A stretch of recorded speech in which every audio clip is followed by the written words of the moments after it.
यहाँ मेरे खिलाफ खड़ा हुआ था राजा, उसको देखिए आप कि उसकी करतूतें जो है आज सारे लोग गड्ढों से परेशान, जहां भी मैं जाती हूँ मुझे कहते हैं सड़क बनवा दीजिए, सड़क बनवा दीजिए। अब हमारे उसमें जो काम होता है हम उससे बढ़ चढ़ के करेंगे, बात ऐसी नहीं है, लेकिन इनको भी तो कुछ करना पड़ेगा जो पीडब्ल्यूडी का मंत्रालय लेके बैठे हुए हैं, जो राज्य सरकार में मुख्यमंत्री बन के बैठे हुए हैं, बड़े बड़े मंत्रालय लेके बैठे हुए हैं। अगर हम कोई डिजास्टर फंड भी लेके आते हैं, किसी तरीके का फंड भी आते हैं, वो भी मुख्यमंत्री कोष में जाएगा, और वो वहां से कहां जाएगा ये हम सब जानते हैं। वो जाएगा सोनिया की सरकार के पास, सोनिया के राहत कोष में। तो ये सबको पता है कि जो भ्रष्टाचार की जो सरकार है, ये जो भी जिन जिन राज्यों में इनकी सरकार है वो बिल्कुल खोखले हो चुके हैं। वो राज्यों को इन लोगों ने लूट लिया है बिल्कुल। और कैसे लड़ रहे हैं ये इलेक्शन, कहां से ये इतना खर्चा कर रहे हैं, ये सब जानते हैं कि हिमाचल से जो लोन लिया गया, जो ऋण लिया गया है, वो गया कहां डायरेक्टली। तो दोस्तों ये बहुत ही चिंताजनक स्थिति है हमारे लिए। अब यहाँ पे जिस तरह की स्थिति है, मान लीजिए अगर हमारी सरकार आती भी है अगली बार में, तो कितना हमारा ब्याज होगा, क्या हमारी हालत होगी। जैसे दीदी ने कहा कि कहां कहां पर कटोरा लेके जाएंगे, तो बहुत बड़ी गलती हम हिमाचली लोगों से हुई है, ये बात तो मानने वाली है। देखिए, जो माननीय सांसद है मंडी से, वैसे तो वो हिमाचल आती नहीं है। आजकल उनकी फिल्म जो है वो सेंसर बोर्ड ने ब्लॉक कर दी है, तो शायद गमी में हिमाचल प्रदेश आई हैं और अपने घर में बैठी है, वहां से बेतुकी बयानबाजी कर रही हैं, जिसका कोई औचित्य नहीं है, जिसका कोई सिर पैर नहीं है। ये कहना कि केंद्र से जो सहयोग हिमाचल के लिए आ रहा है, या जो हिमाचल प्रदेश सरकार विकास के कार्यों में पैसा योगदान कर रही है, वो श्रीमती सोनिया गांधी जी के को दिया जा रहा है, इससे बड़ा मैं समझता हूं मूर्खता भरा बयान नहीं हो सकता है, जिसमें उनकी इंटेलेक्चुअल बैंकरप्सी, मुझे दुख है ये कहते हुए कि ज्यादा शिक्षित नहीं है वो, और इसलिए बारी बारी अपने बयानों में इस तरीके की चीजें दर्शाती है। हम सब जानते हैं कि जो केंद्र से जो सहयोग आता है या प्रदेश का सहयोग होता है, वो सारा का सारा जो है एलओसी के माध्यम से, क्रेडिट के माध्यम से और ड्राफ्ट के माध्यम से, ओवरड्राफ्ट के माध्यम से उसका खर्चा होता है।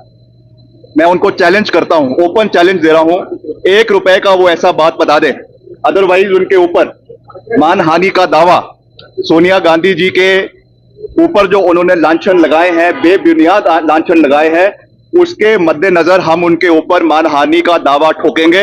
अगर उन्होंने या तो इसके लिए कोई कागजी जो है वो दस्तावेज दिखाए, नहीं तो वो जो है माफी मांगे सोनिया गांधी जी से।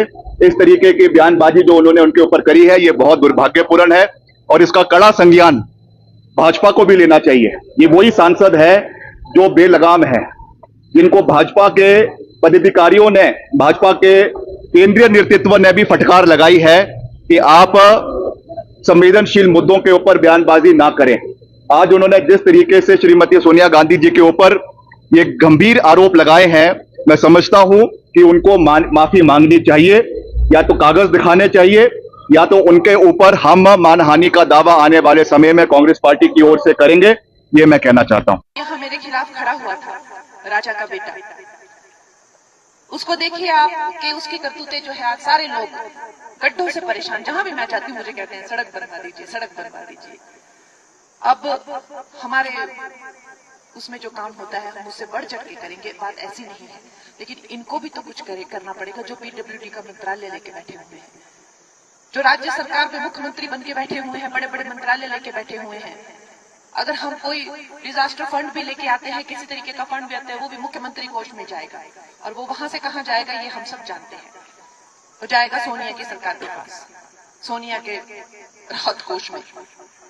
तो ये सबको पता है कि जो भ्रष्टाचार की जो सरकार है, ये जो भी जिन जिन राज्यों में इनकी सरकार है, वो बिल्कुल खोखले हो चुके हैं। वो राज्यों को इन लोगों ने लूट लिया है बिल्कुल। और कैसे लड़ रहे हैं ये इलेक्शन, कहां से ये इतना खर्चा कर रहे हैं, ये सब जानते हैं कि हिमाचल से जो लोन लिया गया, जो ऋण लिया गया है, वो गया कहां डायरेक्टली। तो दोस्तों ये बहुत ही चिंताजनक स्थिति है हमारे लिए। अब यहाँ पे जिस तरह की स्थिति है, मान लीजिए अगर हमारी सरकार आती भी है अगली बार में, तो कितना हमारा ब्याज होगा, क्या हमारी हालत होगी। जैसे दीदी ने कहा कि कहां कहां पर कटोरा लेके जाएंगे, तो बहुत बड़ी गलती हम हिमाचली लोगों से हुई है, ये बात तो मानने वाली है। देखिए, जो माननीय सांसद है मंडी से, वैसे तो वो हिमाचल आती नहीं है। आजकल उनकी फिल्म जो है वो सेंसर बोर्ड ने ब्लॉक कर दी है, तो शायद गमी में हिमाचल प्रदेश आई हैं और अपने घर में बैठी है, वहां से बेतुकी बयानबाजी कर रही हैं, जिसका कोई औचित्य नहीं है, जिसका कोई सिर पैर नहीं है। ये कहना कि केंद्र से जो सहयोग हिमाचल के लिए आ रहा है या जो हिमाचल प्रदेश सरकार विकास के कार्यों में पैसा योगदान कर रही है, वो श्रीमती सोनिया गांधी जी के को दिया जा रहा है, इससे बड़ा मैं समझता हूं मूर्खता बड़ा बयान नहीं हो सकता है, जिसमें उनकी इंटेलेक्चुअल बैंकरप्सी, मुझे दुख है ये कहते हुए कि ज्यादा शिक्षित नहीं है वो, और इसलिए बारी बारी अपने बयानों में इस तरीके की चीजें दर्शाती है। हम सब जानते हैं कि जो केंद्र से जो सहयोग आता है या प्रदेश का सहयोग होता है, वो सारा का सारा जो है एलओसी के माध्यम से, क्रेडिट के माध्यम से और ड्राफ्ट के माध्यम से, ओवरड्राफ्ट के माध्यम से उसका खर्चा होता है। मैं उनको चैलेंज करता हूं, ओपन चैलेंज दे रहा हूं, 1 रुपए का वो ऐसा बात बता दे, अदरवाइज उनके ऊपर मानहानि का दावा सोनिया गांधी जी के ऊपर जो उन्होंने लांछन लगाए हैं, बेबुनियाद लांछन लगाए हैं, उसके मद्देनजर हम उनके ऊपर मानहानि का दावा ठोकेंगे। अगर उन्होंने या तो इसके लिए कोई कागजी जो है वो दस्तावेज दिखाए, नहीं तो वो जो है माफी मांगे सोनिया गांधी जी से।